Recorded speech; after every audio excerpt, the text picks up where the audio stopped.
and this talk will be about the applicability of mathematics to empirical settings, and we will focus on the most recent philosophical debate on the issue and on views that we can label structural. So in the talk I will briefly overview the philosophical relevance of the main questions posed by the applicability of mathematics. Next, I will present the main positions that we find in the current debate on the subject.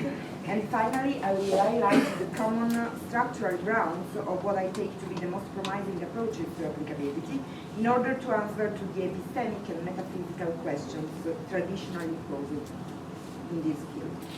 So, the applicability of mathematics has become a topic of great interest in the current philosophical debate as a sort of boundary problem of interest for both philosophy of mathematics and the philosophy of science in general.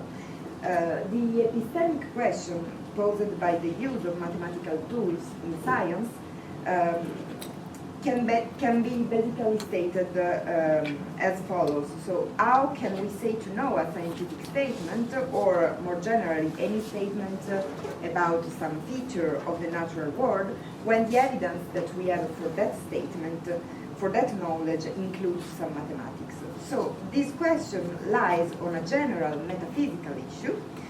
What does it make possible that mathematics can be applied to natural world at all? So how does mathematics can look into reality? There is a quite classic taxonomy of the philosophical problems raised by applicability. This taxonomy is due to Mark Steiner, and particularly to his book, The Applicability of Mathematics as a Philosophical Problem.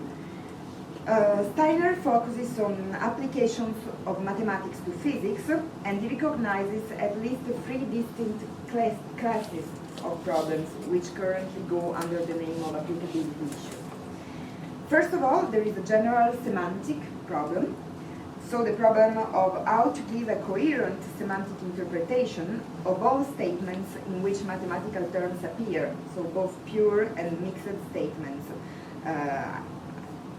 That means statements, pure statements are pure mathematical statements whose formulation only requires mathematical, the employment of mathematical terms, for example, an arithmetic statement, 5 plus 7 equals 12, and mixed statements are statements formulated by means of both mathematical and non-mathematical vocabulary, as the length of this stick is 50 centimeters. So this is the first class of problem. The second class of problems is metaphysical ones. So we can ask, do mathematical objects exist, and what kind of objects, and if yes, what kind of objects are they, and in which way theories about these objects can be applied to the description and the study of physical phenomena.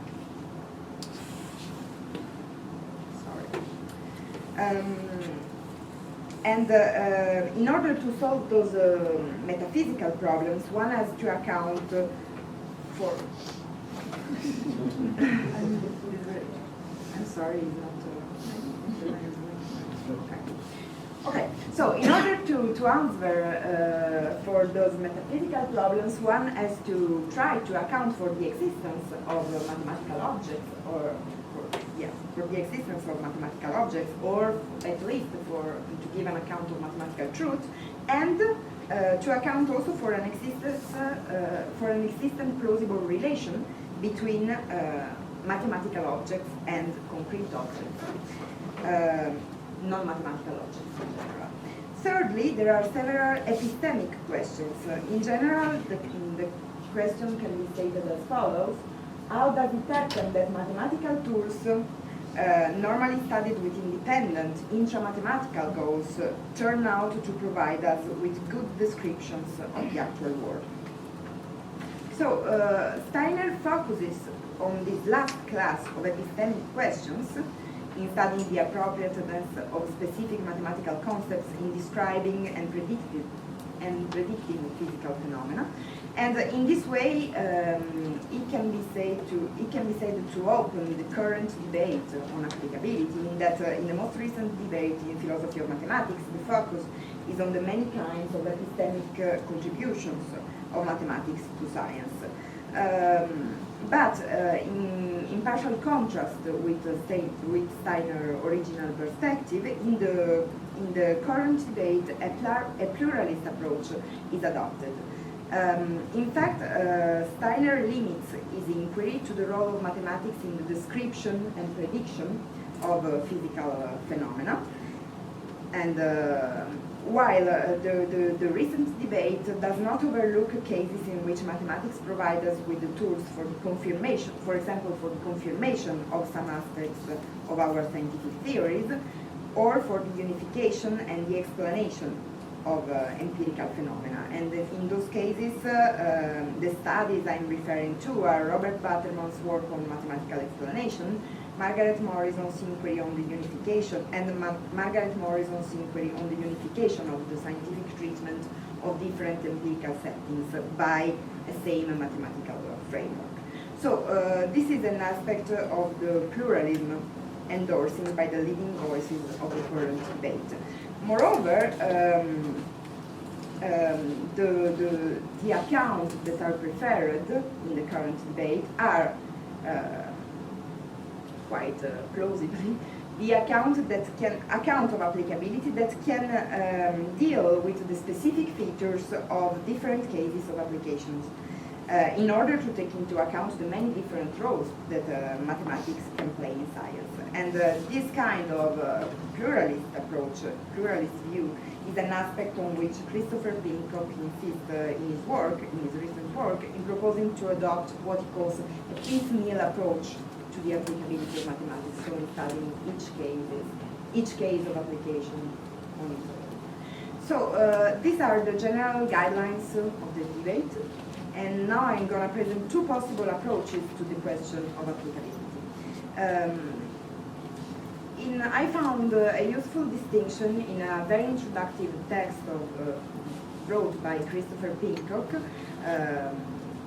an introduction on the general problem of applicability.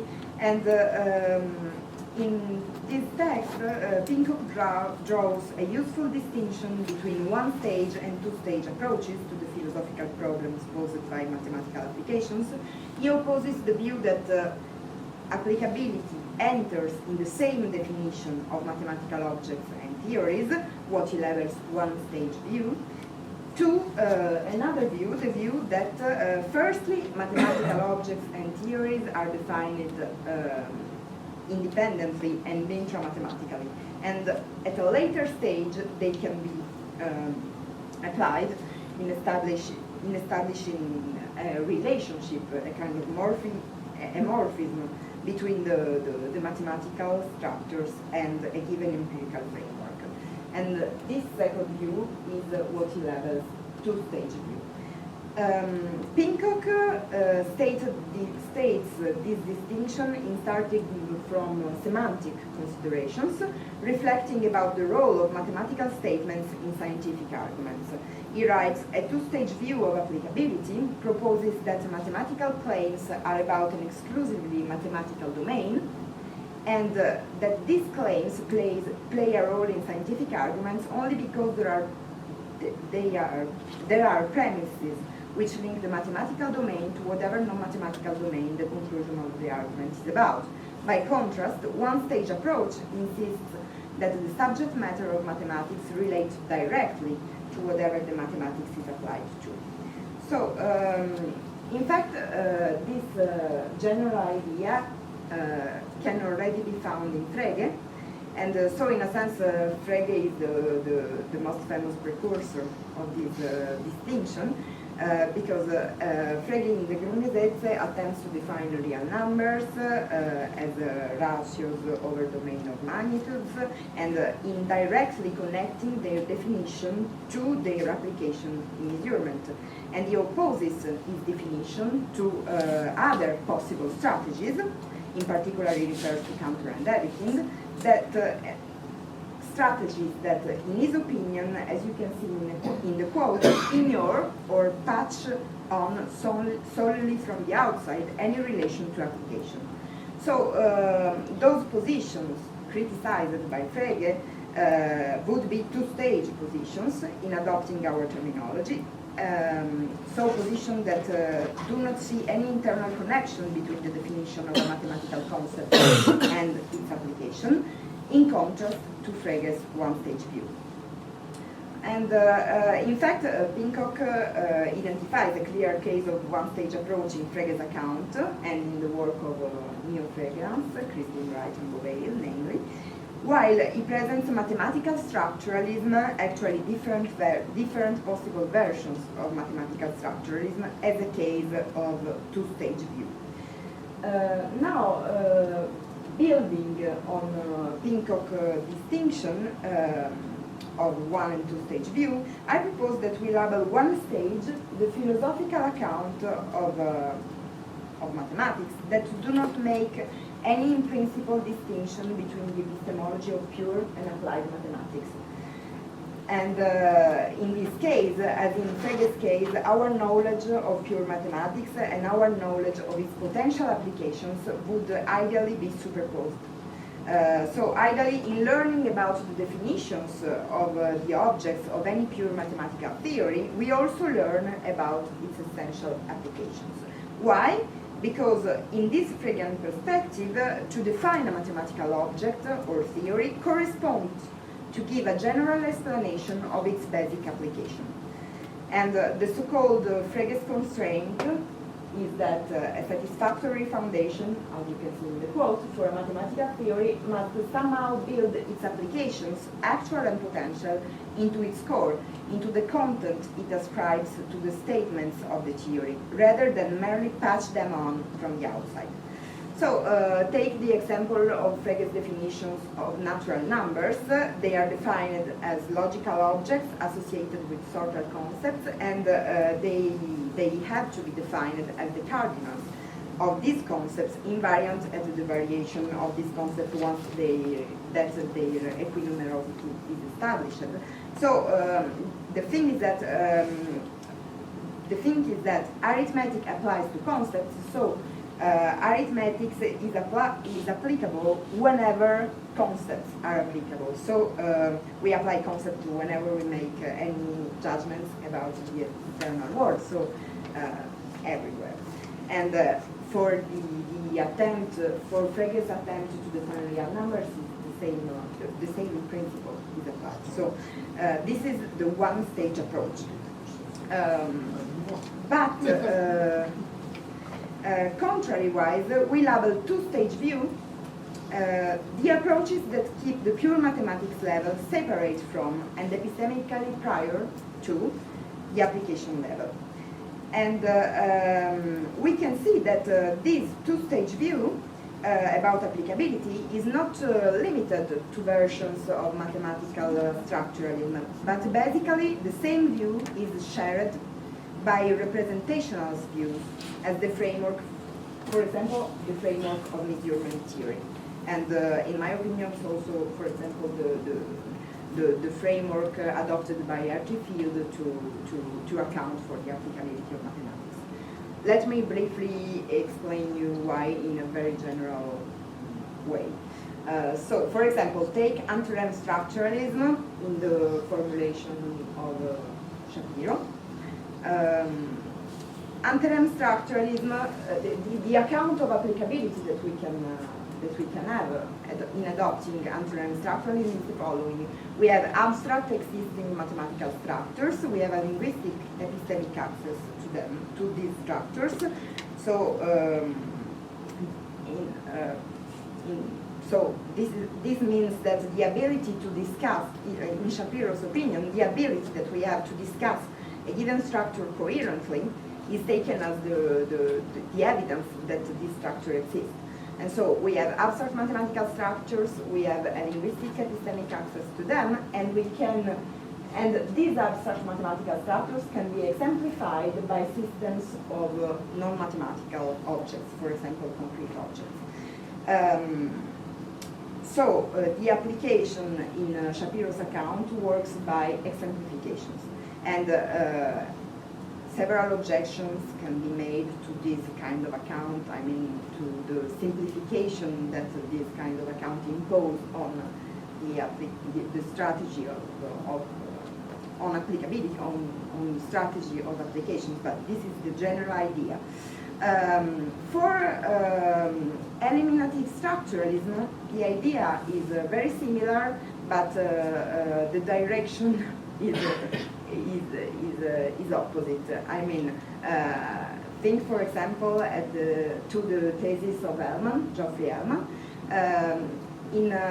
For eliminativist structuralist, we have systems of concrete objects, and mathematical statements are only generalizations that we made on over all systems that exemplify the given structure, the given mathematical structure. Concerning pure mathematics, the only thing that we need to know the truth of a statement of a mathematical theory is to know what is coherent with the axiom of this theory. And to talk about mathematical structures it's only a useful façon de parler, but it is not. We are not talking about existent objects. Mathematical structures and mathematical objects altogether are not taken to exist. Are taken to not exist. So this is Hellman's position, very simplified, because we have an account. In Hellman's position, we have an account of model of logical modalities in order to be able to avoid a background ontology for his theory. So this is the eliminative structuralist approach to applicability. It's a two-stage view, and another two-stage view can be found in measurement theory in the approach of the studies in measurement theory. So in measurement, the idea is to represent empirical observations in terms of familiar mathematical structures. And so systems of concrete objects are represented by mathematical structures by means of representation theorems. And so application proceeds via structural similarity between the formalized empirical settings, and we have all the problem of idealization here, and the mathematical structures. So a representation theorem states the condition that a given empirical setting may hold in order to be represented by a mathematical structure. So, but in this approach, the idea I want to stress is that in the measurement theory approach, applicability is really constrained by underlying empirical conditions, because when a given empirical situation can be described as a particular type of structure satisfying suitable formal properties, in this case, it may be possible to translate its behavior in mathematical terms. So, and this is done by means of a function which preserves the structural properties of an empirical setting and carry them into a mathematical model. So the properties of the original empirical settings, formalized, are empirically meaningful in that. So the properties, of the mathematical representations are empirically meaningful in that they actually correspond to the original empirical properties of the formalized settings. And here I refer to measurement theory, but Artifield's book, Science Without Numbers, contains a treatment of scientific theories, in particular a discussion of the classical theory of the gravitational field that is exactly developed by means of, on the same line, I mean, by means of structure-preserving mappings from empirical formalized settings to mathematical framework.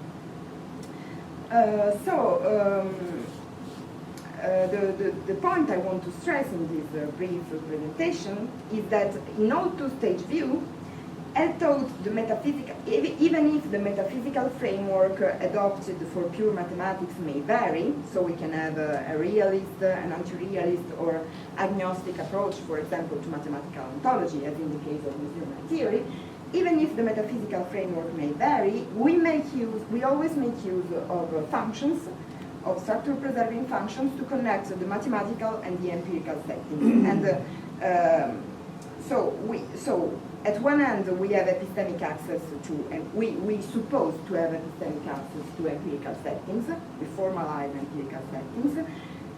At the other end, we suppose to have epistemic access to mathematical structures, because to mathematical structures, or at least we suppose to have the possibility to make coherent statements about mathematical domain, and we suppose that this possibility is sufficient for us to build an account of the applications. And these two domains are connected by structure-preserving functions. So that in this way we can capture structural relations of an empirical, the structural relations of an empirical setting, and facts about an empirical setting can be read off from the mathematical treatment that we give of this setting. So, which can be the advantages of a two-stage view over a one-stage view, a view where we take the epistemology of pure and applied mathematics to superpose.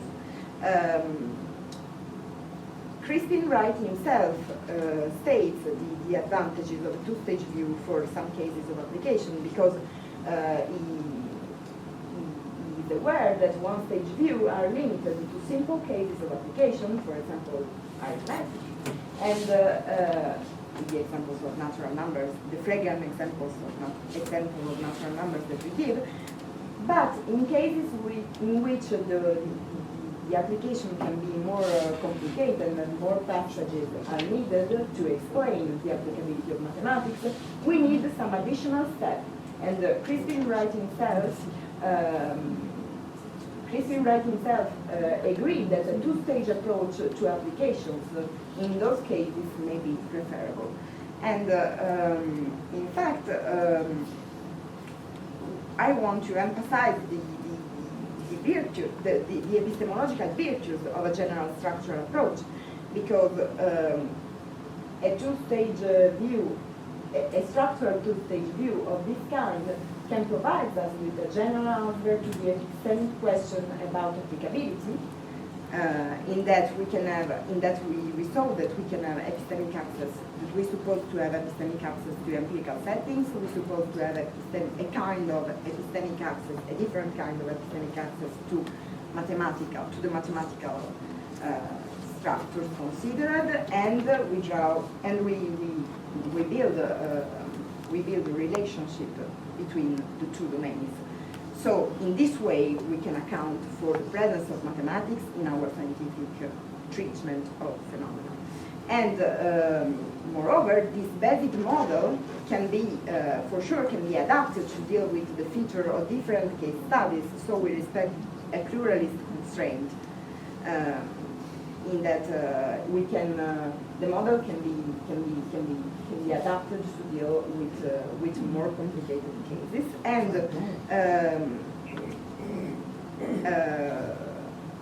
And finally, the metaphysical question is answered. Also, the metaphysical question is answered with a minimal ontological commitment, because in this perspective, in order to explain how does mathematics hook into reality, we do not need a huge ontology.